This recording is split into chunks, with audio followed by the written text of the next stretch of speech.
Yes, so this is a presentation I made at Algoma University in Canada. And the topic of the presentation is class otherness and pathology, the fragmented self and madness in contemporary African fiction. This was an international conference on mental health and addictions at Algoma University, 27th to 28th April 2023. Of course, my name is Dr. Andrew Nyongesa um, uh, from Ranga University of Technology. So welcome to this presentation so that we look at the nexus between otherness and pathology. So in my paper, I will focus on introduction, problem statement, research objectives, theoretical framework, research methodology, data analysis, key results, and recommendations for future tasks. So in the introduction, researchers have discussed at length about the nexus between or the connection between pathology and culture.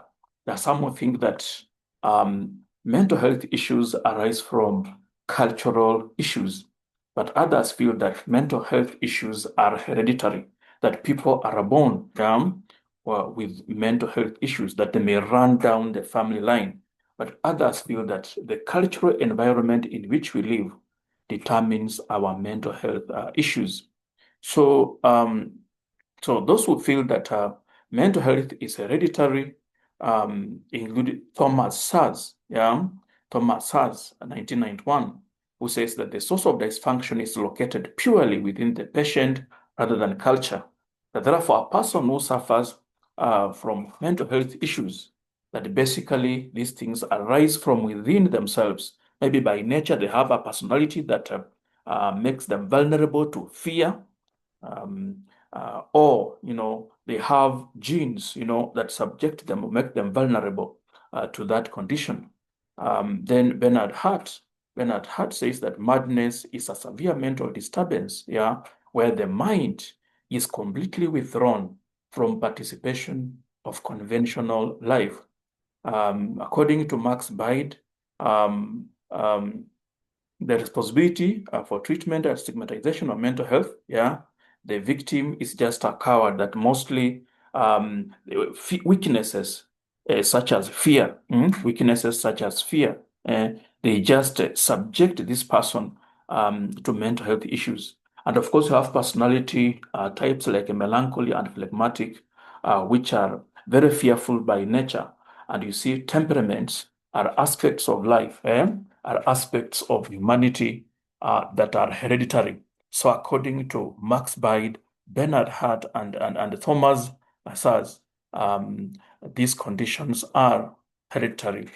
Then there are those who believe that pathological problems arise from without. So mental health arises from the cultural environment of the patient.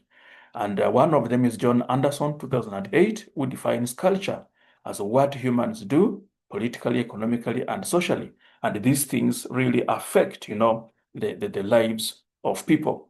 Donald Roberts, 1980, argues that SARS observation is not necessarily correct, because according to Roberts, insanity is more subject to cultural underpinnings rather than medical considerations, that we should not individualize pathological issues or mental health issues, that we should actually examine the cultural environment in which someone lives. So citing Lang, Roberts opines that pathology represents corrosive forces within the culture.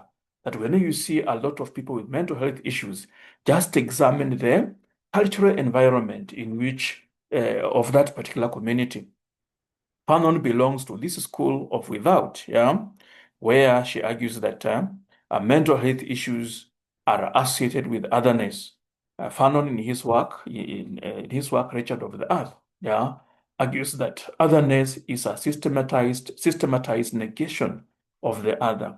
It is the denying the other humanity, yeah, which if left unchallenged, the psyche of that person will collapse. Yeah, the self will collapse, the psyche will collapse. Yeah. So according to Fanon, otherness is systemic, and this systemic negation of the humanity of the marginalized subjects them to mental health issues.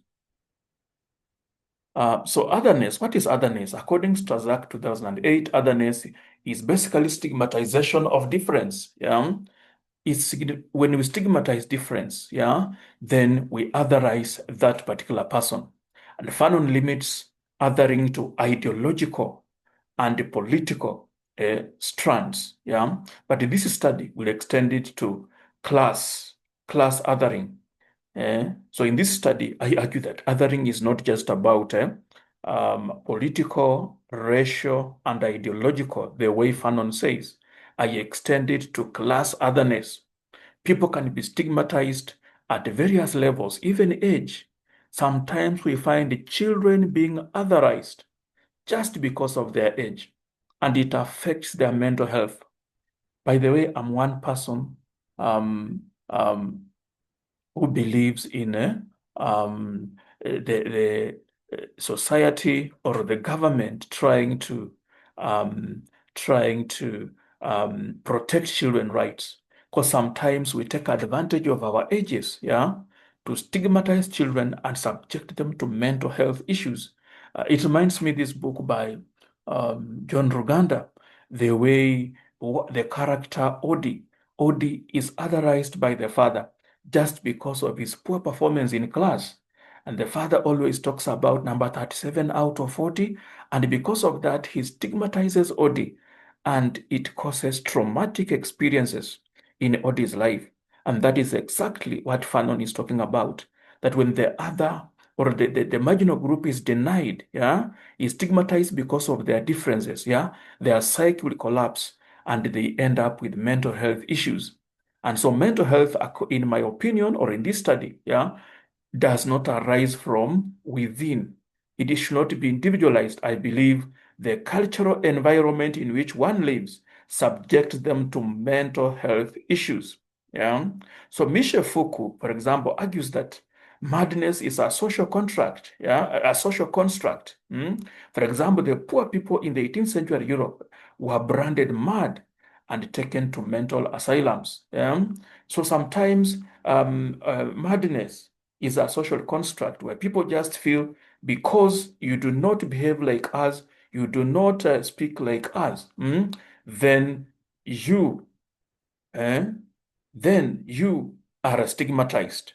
That is Michel Foucault. So this study will not take Michel Foucault's trajectory, to take Fanon's postulation to show class othering causes pathology in Doris Lessing's The Grass is Singing, 1950, and Brian Chikwava's Harare North in 2009. 2009. So let's begin by looking at Doris Lessing's The Grass is Singing. It's the story of Mary Turner, who grows up in colonial Zimbabwe in a poor family. Her father's beggarly salary as a railway worker results in a miserable life. Her mother becomes a victim of depression due to the father's improvidence. Father becomes an alcoholic, and the poverty in the family affects Mary's mental health. Doris Lessing was a great writer from South Africa, and actually she won a Nobel Prize. She won a Nobel Prize. In most of her works, she identifies with the marginalized groups, especially the Black people who are facing racism. Of course, she was based in Zimbabwe, but in this work, she identifies with the marginalized group. Chikwava's Harare North is a story of a nameless immigrant who runs mad, yeah, in England. His poor background compels him to commit crimes. He's imprisoned, and after release, works for militia that persecutes opposition supporters. He commits crimes and has to seek asylum in England. On arrival, he's rejected by fellow immigrants because of his poverty and violent character. lonely, and with no one to depend on, his psyche collapses and he runs mad. So in these two books, we want to interrogate the effect of class otherness, the effect of class othering on the psyche or mental health of characters, on the mental health of characters. Statement of the problem. So these studies are an exegesis of the impact of socioeconomic status on mental health as represented in Doris Lessing's The Grass is Singing and Brian Chikwava's Harare North. Most postcolonial and feminist studies associate mental health with the racial and gender marginalization. So most of the studies we have done, they focus on racial and gender othering. But in this particular study, I want to look at class, class othering as one of the predisposing factors to mental health issues, So this study contains that besides gender and racial othering, class otherness has a great impact on the psychological well-being of people, as represented in Lessing's The Grass is Singing and Chikwava's Harare North. The study adopts Arthur Quaison's calibrations theory to permit participation of scholars from different disciplines. According to Arthur Quaison's calibration, literature should be read from different social planes.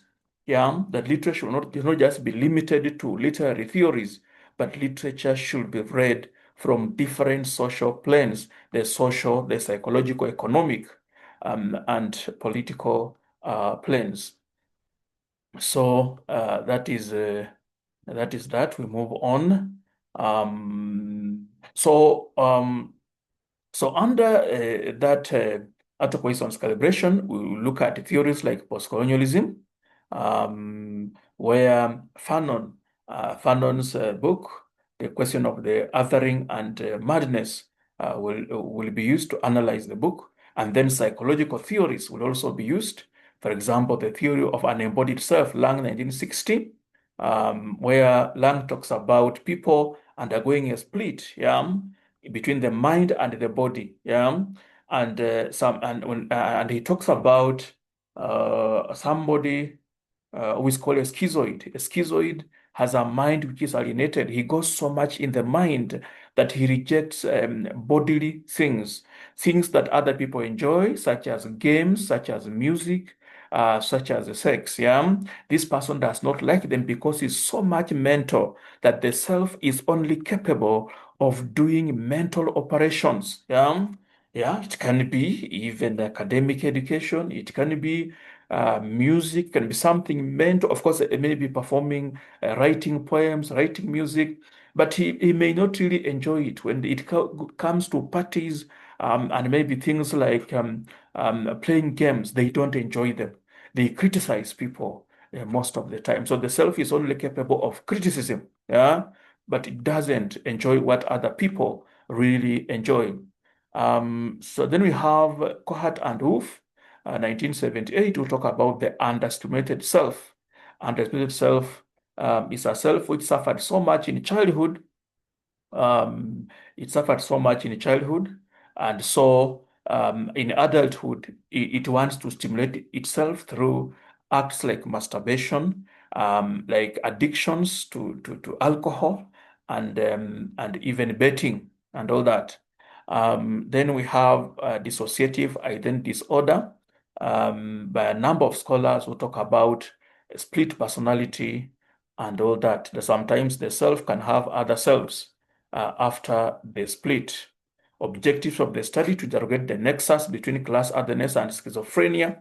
Then analyze the impact of class otherness on addictions in the selected texts, and then investigate the nexus between class otherness and fragmented self in the selected texts.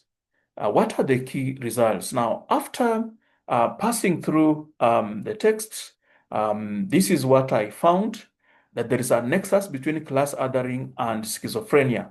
When people stigmatize characters along a class, I saw a lot of clinical madness. In The Grass is Singing, Mary Turner's psyche collapses because of poverty. She isolates herself from the slatters.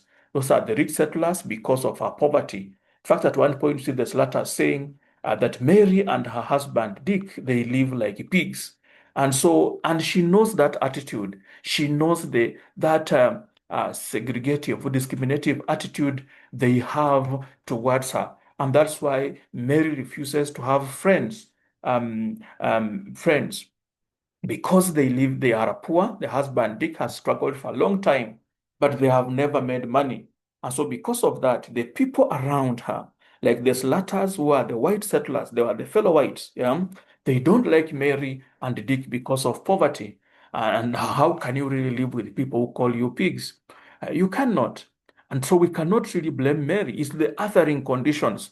Because of her poverty, they don't like her. And so because of that, she decides to stay alone. Sometimes we find Mary staying in the house idle or idly for a full day, doing nothing, doing nothing. And as we are going to see, those are some of the symptoms of clinical madness. If you cannot just do anything for a whole day, yeah, and visiting no friends because she fears that they will segregate her along class lines, yeah. So she tells Tony she regrets why she married Dick, yeah. Tony discovers that she's mad because of her repetitive speech. Yeah? According to Gerald Davison, this is called eulogia. Eulogia, which is a symptom of schizophrenia. When Mary speaks, you see her saying, they say I was not like that, like that, like that, like that. She starts repeating herself. And according to Davison, that condition is called eulogia, a symptom of schizophrenia or clinical madness.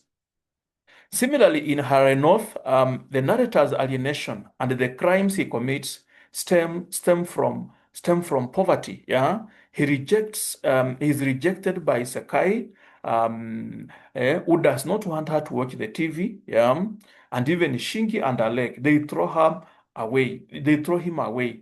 They don't like him. Yeah, and so he's alienated because of his poverty. Yeah, the murders he commits expose him to memhepo, which are the ngozi spirits, yeah, which lead to singleness and mental instability.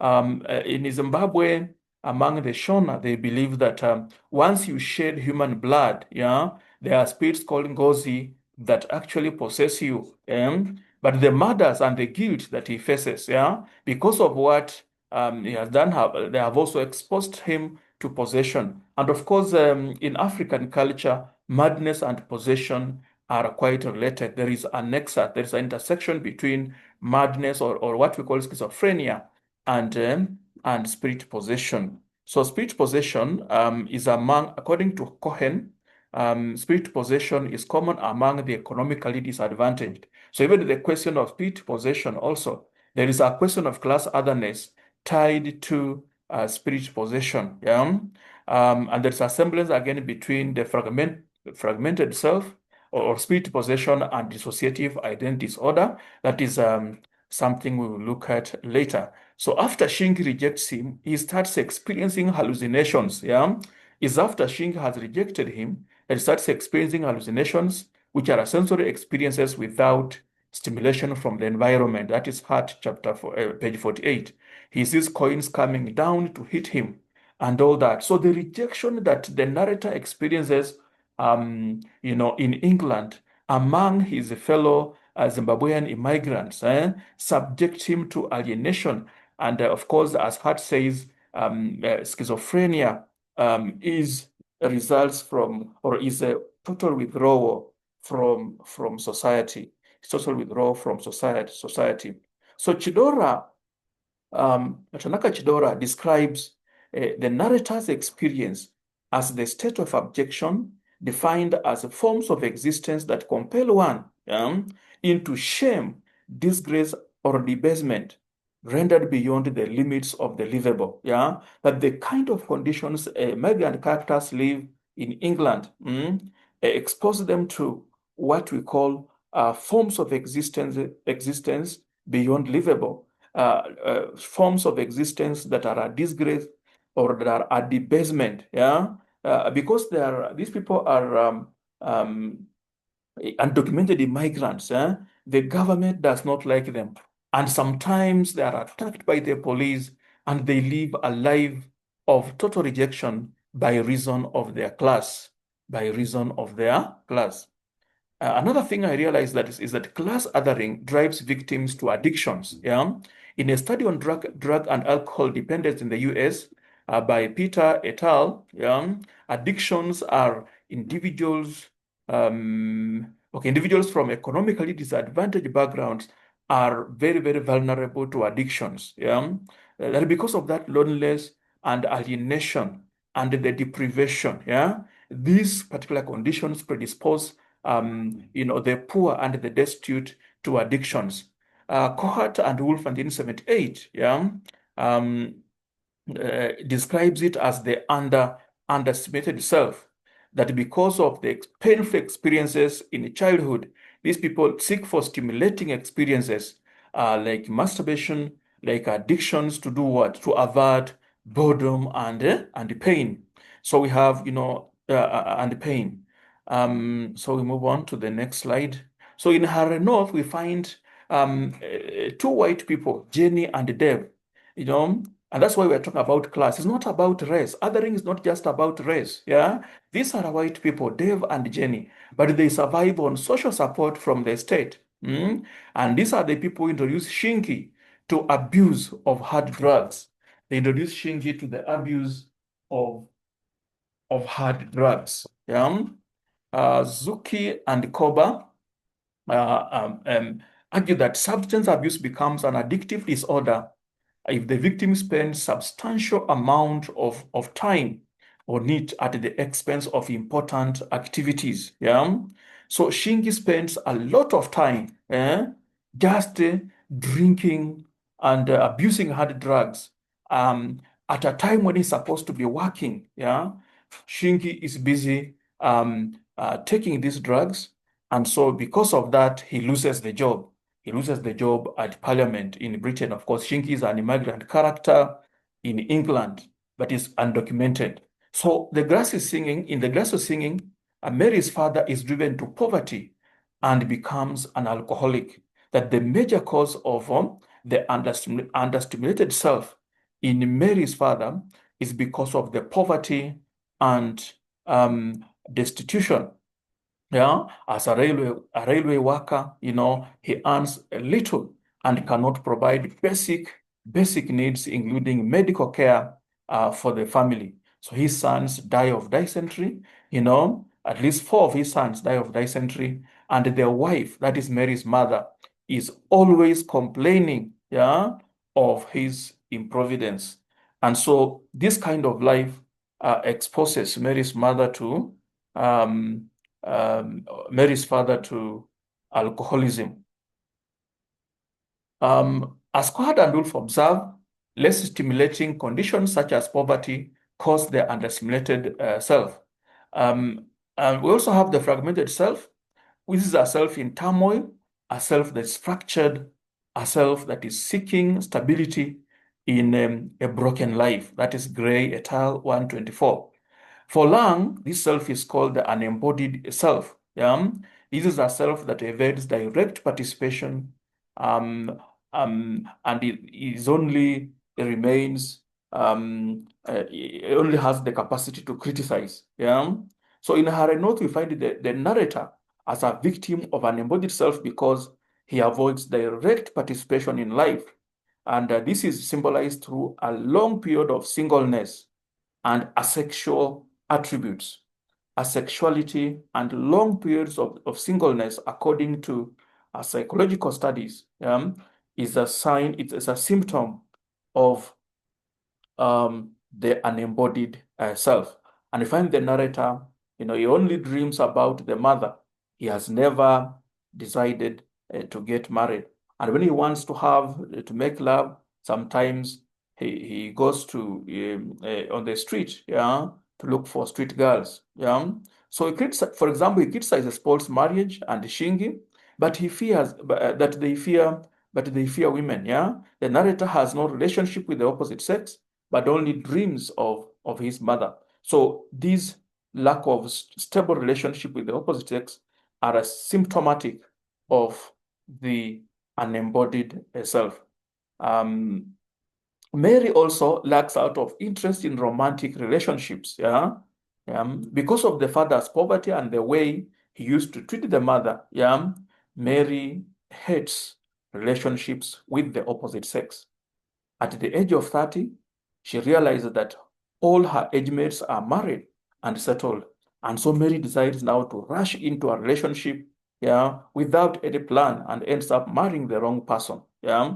So this long period of singleness, and even in her dreams, sometimes she dreams seeing her mother making love with the father. Sometimes the father would actually rape the mother in front of Mary. And so because of that, Mary has traumatic experiences about sex. And that is why, he has a very, very long single life. Yeah. Another result was that the fragmented self can take the form of dissociation, which is very disabling. Yeah. Yeah. So according to McDavid 1994, yeah, this is called dissociative identity disorder. And there are other, of course, there are other scholars who have discussed about dissociative identity disorder, but one is McDavid 1994. And this shows that sometimes when the psyche collapses, other entities can come in, other personalities can come in. So, for example, the narrator has the mother's personality. And sometimes in dissociation, these particular persons who come in exhibit different character traits, which is very disabling to the victim. Yeah. So the narrator has the mother's person, or which is the major cause of his depression. The mother appears in the dreams to remind him about home. Some psychologists call them altars. Yeah. When those altars take over, yeah, they really change the behavior of this individual, and the person has no control over the new action that he or she portrays. Another person who is in the narrator is another altar is Comrade Muhiripiri. Muhiripiri is an altar who appears in the dreams. This was a colleague with whom they used to kill the opposition supporters when he was um, a member of a ragtag militia in Zimbabwe. So Muhiripiri is another altar. Shingi is another altar in the narrator. Um, um, Shingi is another altar. This is a friend who was very close to the narrator, but he died when he went out to look for food in the dustbins. And so, because they were very close, and then Shingi left. In fact, as soon as Shingi dies, the narrator loses his sanity, because Shingi was very. So altars can be people who are very close to us, or they can be people who hate us. So when we cannot forgive and overcome that trauma, they become altars in pathological characters. Shing is another character who has an altar called Manhepo. Yeah, Manhepo are the Ngozi spirits. Yeah, that make him very unstable, according to the people of Zimbabwe. That's among the Shona. That when you shed innocent blood, then Manhepo will pursue your family. Shingi's father was a soldier and he shed innocent blood, and because of that, the Manhepo spirits have pursued Shingi to make his life very, very unstable. Mary has several alter personalities. One is the late father, whom she dreams every time, fondling the mother. And the altar is very adversarial because it leads Mary to marry a poor man. In fact, one time in the story, Mary even wonders whether the spirit of the father came back to haunt her. And this is because Mary has an alter personality of the father. This because she hated the father. She did not forgive the father. She really hated the father and refused to forgive. Even when he died, she did not attend his funeral. And so because of that, it's like the psyche has collapsed, and the father is in Mary's life or Mary's person. Yeah. This altar leads her to attack Moses. Yeah. And sometimes Mary even quotes the father's words when she is attacking Moses. So sometimes the altar comes and takes charge of Mary. It leads her to insanity and death later, also as a sign of revenge, because Mary hated the father so much. The mother is another altar in Mary's mind. Yeah? When the Duke reprimands her for mistreating servants, she starts spitting herself and speaks in her mother's voice, just like the mother was always complaining. You find Mary also exhibiting the same symptoms. Yeah, and when she speaks at this point, we do not see Mary's person. So, what are the suggested areas for future research? One, there is the difference between spirit possession and dissociative uh, identity disorder. There is a difference. So we need to find out the difference between these two.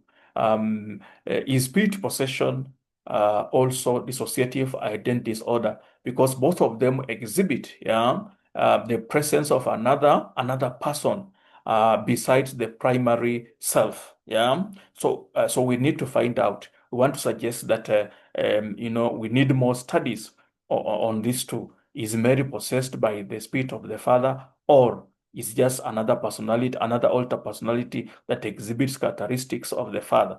We need to research that and see. And then there's a question of vivid dreams and mental health.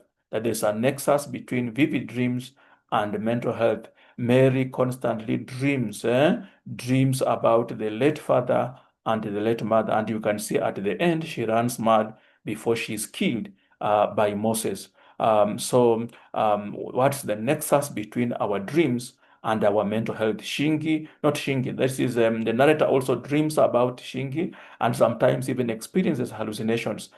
He also dreams about the mother, the dead mother, most of the time. And at the end, we find him losing his sanity. Um, and then the impact of bitterness and grudges on mental life. What is the impact of bitterness and grudges? And what is the impact of forgiveness? Mary does not forgive the father. Even when the father dies, she does not attend his funeral. And because of that, we find Mary, having the father's altar. So the people we hate, they are likely to become alter personalities, to cause DID or dissociative identity disorder in our lives. And the people we love are also there with us. So characters who hate, harm, and refuse to forgive end up with mental health, mental health issues, mental health issues. So thank you for listening to me. Mental health is a very, very important area in our lives because in philosophy they say you are only a person if you know what is wrong and what is right. A mad person does not know what is wrong and what is right, or a madman or woman. So once we lose our sanity, we are not persons. So another thing is that let us not otherize others along class lines because it can have a very devastating impact um, on their mental, on their mental, on their mental health. Thank you. Thank you for listening. Thank you for listening.